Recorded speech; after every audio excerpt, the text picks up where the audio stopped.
4 de agosto de 2024. Uma notícia começou a circular pelas redes sociais. Daniel Mastral estava morto. O homem que durante décadas dizia ter abandonado o satanismo. O escritor que afirmava ter conhecido uma organização secreta por dentro. O cristão que passou anos contando histórias sobre rituais, magia, sacrifícios e aquilo que chamava de batalha espiritual. O homem que também dizia ter recebido ameaças por causa do que revelava. Ele tinha 57 anos e foi encontrado morto em uma área de mata em Barueri, na Grande São Paulo.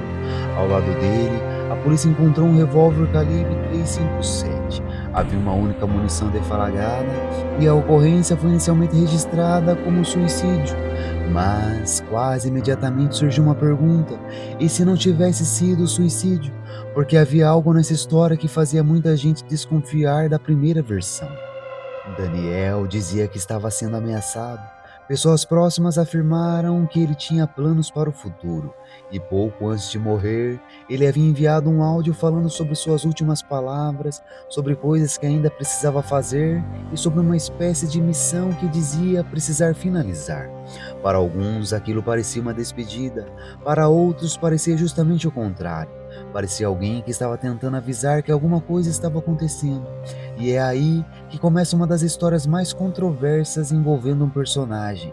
Mas, para entender como Daniel Mastral terminou seus dias daquele jeito, precisamos voltar muito antes daquela noite, porque antes de ser encontrado morto, Daniel passou décadas contando que havia vivido dentro de um mundo que poucas pessoas afirmariam ter conhecido.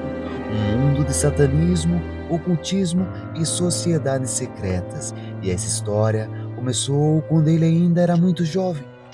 Daniel Mastral não nasceu Daniel Mastral. Seu nome era Marcelo Ferreira. Ele nasceu em 9 de março de 1967. Décadas depois, o público conheceria sua história através do pseudonômio que ele adotou. Mas, segundo a própria narrativa de Mastral, sua transformação começou quando ele ainda era adolescente.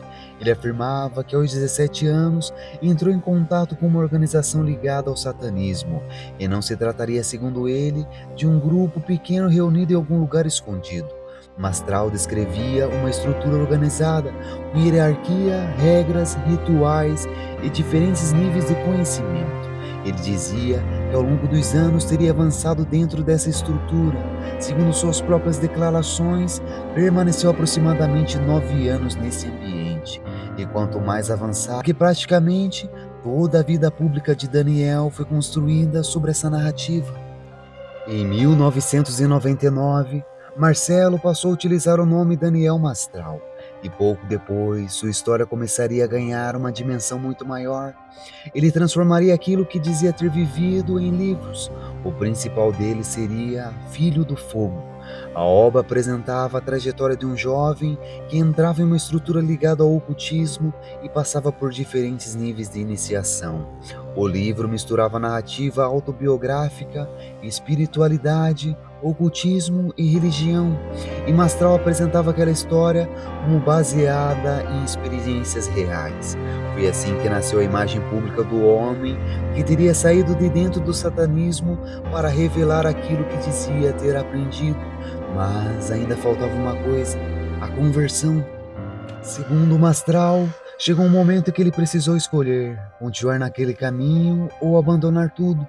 E de acordo com sua própria narrativa, o ponto de ruptura teria envolvido um ritual extremamente grave, um sacrifício humano. Mastral afirmou que teria recebido uma ordem relacionada ao sacrifício de uma criança e que teria se recusado. Para ele, aquele teria sido o momento em que percebeu que não poderia mais continuar. Foi então que começou sua saída daquela estrutura. Depois veio a conversão ao cristianismo, e a vida de Marcelo Ferreira tomou um rumo completamente diferente. O homem que dizia ter aprendido sobre magia e ocultismo passou a falar justamente contra aquilo.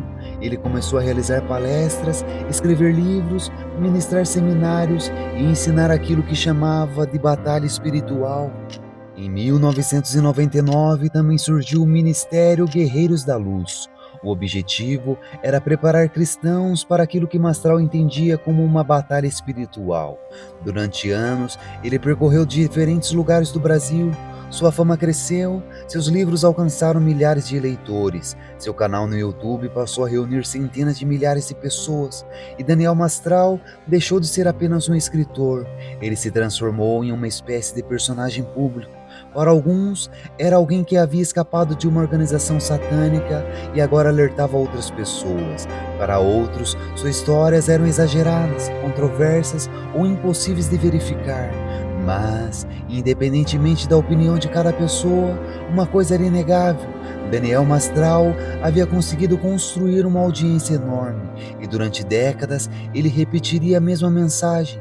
Ele conhecia aquele mundo por dentro e dizia que algumas pessoas não queriam que ele falasse sobre aquilo.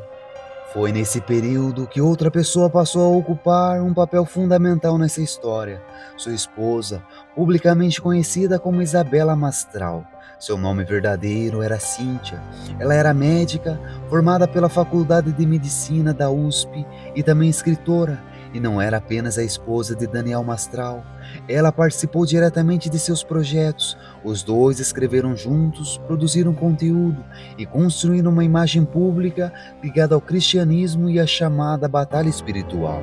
Durante anos, os dois pareciam formar uma parceria inseparável, mas ninguém poderia imaginar o que aconteceria dentro daquela família, porque enquanto Daniel falava publicamente sobre forças invisíveis, ocultismo e ameaças, sua própria família começaria a enfrentar uma sequência de tragédias reais. Em dezembro de 2018, Daniel perdeu o filho. Micael tinha apenas 15 anos. O adolescente enfrentava problemas graves de saúde mental. A família relatou que ele sofria de depressão e transtorno de personalidade. Também havia histórico de tentativas anteriores. Os pais tentaram ajudá-lo. Havia tratamento, havia acompanhamento, havia preocupação. Mas em 22 de dezembro de 2018, Micael morreu por suicídio. A perda atingiu profundamente Daniel e Isabela. E existia um detalhe que torna essa parte da história ainda mais dolorosa.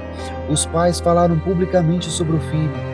Isabela chegou a relatar que Micael havia mudado muito antes da morte. Aquele garoto que antes brincava, saía, estudava e fazia planos, passou a se isolar. A família tentou compreender o que estava acontecendo, mas não conseguiu impedir a tragédia. Daniel agora precisava continuar vivendo depois de perder o próprio filho, só que aquela não seria a última perda. 3 anos depois da morte de Micael, outra tragédia atingiria Daniel. Sua esposa Isabela morreu. Ela tinha 52 anos.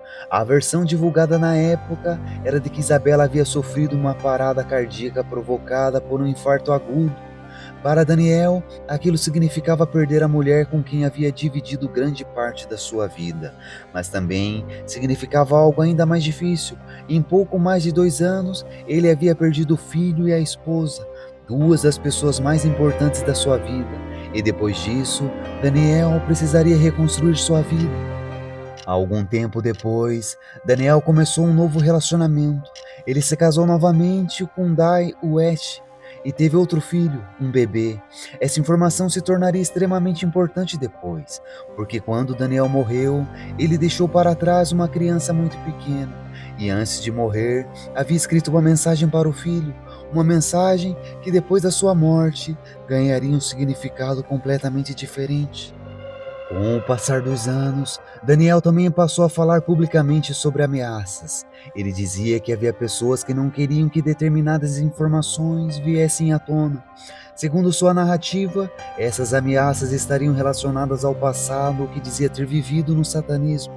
Ele afirmava que havia revelado coisas que poderiam colocar sua própria vida em risco, e isso criaria um detalhe assustador quando sua história fosse finalmente interrompida, porque em 2024, Daniel ainda estava falando sobre isso. No domingo, 4 de agosto de 2024, Daniel Mastral saiu de casa. Mais tarde, seu corpo seria encontrado em uma área de mata na região da Aldeia da Serra, em Barueri. Moradores teriam visto um estampido. A polícia foi acionada. Quando os agentes chegaram, encontraram Daniel morto. Um revólver Taurus calibre 357 estava no local, a arma estava em boas condições, havia 7 projéteis no interior do revólver, 6 intactos, uma deflagrada. Também foram recolhidos outros objetos, incluindo o celular de Daniel. E foi justamente esse celular que poderia ajudar a responder uma pergunta: Daniel havia tirado sua própria vida? Ou alguém teria feito aquilo parecer um suicídio? Inicialmente, a polícia registrou o caso como suicídio, mas ainda havia perguntas, porque Daniel havia falado sobre ameaças e pessoas próximas não aceitavam aquela conclusão. Uma delas seria especialmente importante: Vic Vanilla, um amigo de Daniel.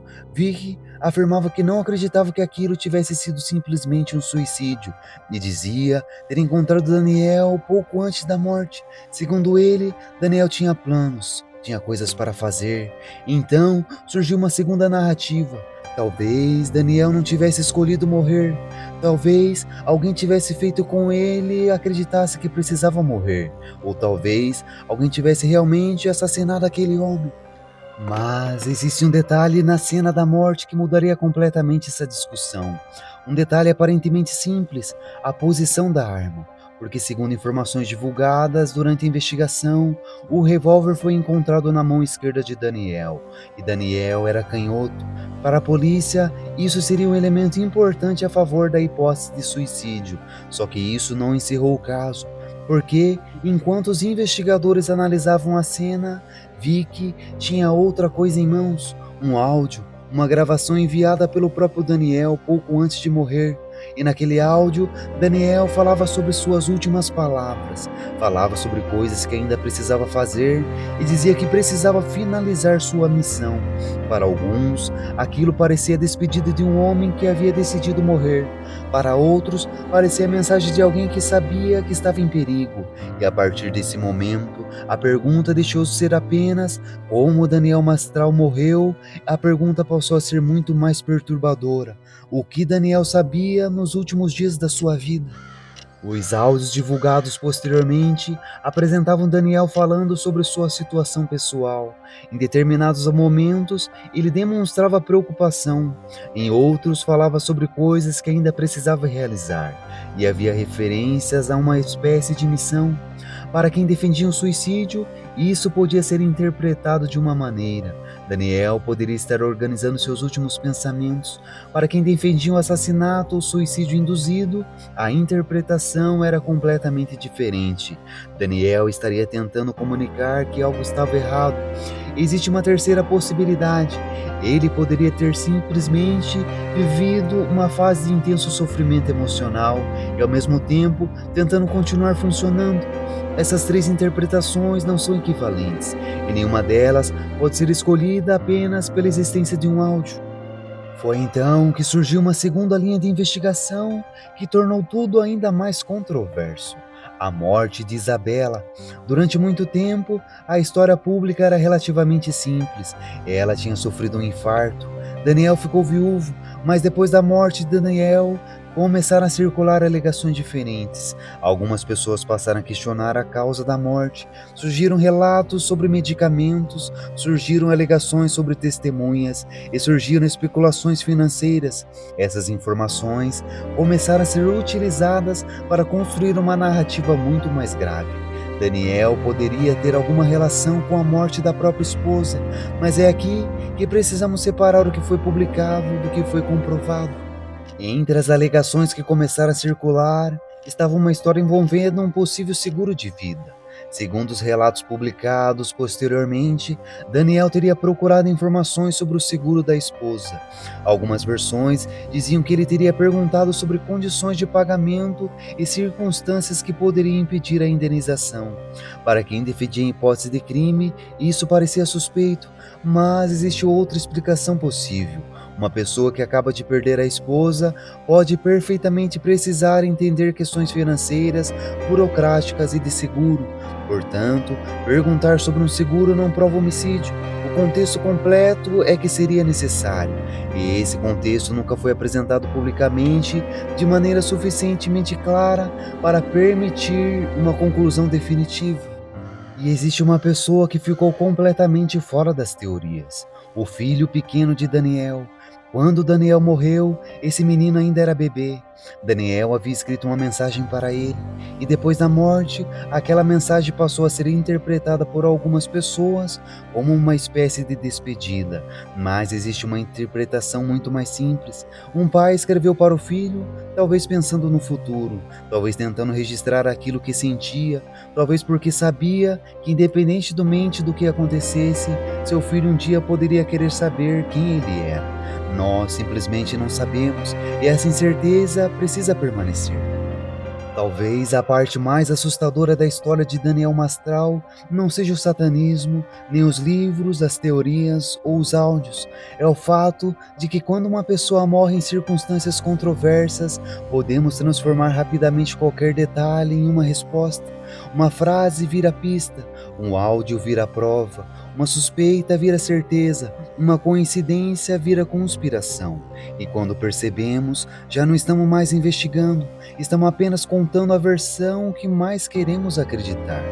No caso de Daniel Mastral, o que sabemos é que ele morreu em 4 de agosto de 2024. Sabemos que a investigação inicial apontou para o suicídio, sabemos que havia uma arma no local, sabemos que existiam declarações anteriores sobre ameaças, sabemos que pessoas próximas questionaram a hipótese oficial, sabemos que os áudios foram analisados e considerados autênticos, mas não sabemos, com base nas evidências públicas disponíveis, que uma organização satânica tinha ordenado sua morte. Então, a pergunta permanece: Daniel Mastral tirou a sua própria vida ou alguém conseguiu fazer com que sua morte parecesse um suicídio? Talvez essa seja uma pergunta que o tempo ainda precise responder. E enquanto não houver uma conclusão, o caso Daniel Mastral continua exatamente onde começou, entre aquilo que sabemos e aquilo que ainda não conseguimos provar. Se você chegou até aqui, se inscreva no canal. Se você gosta de conteúdos como esse, te aguardo até o próximo Arquivo Sem Resposta.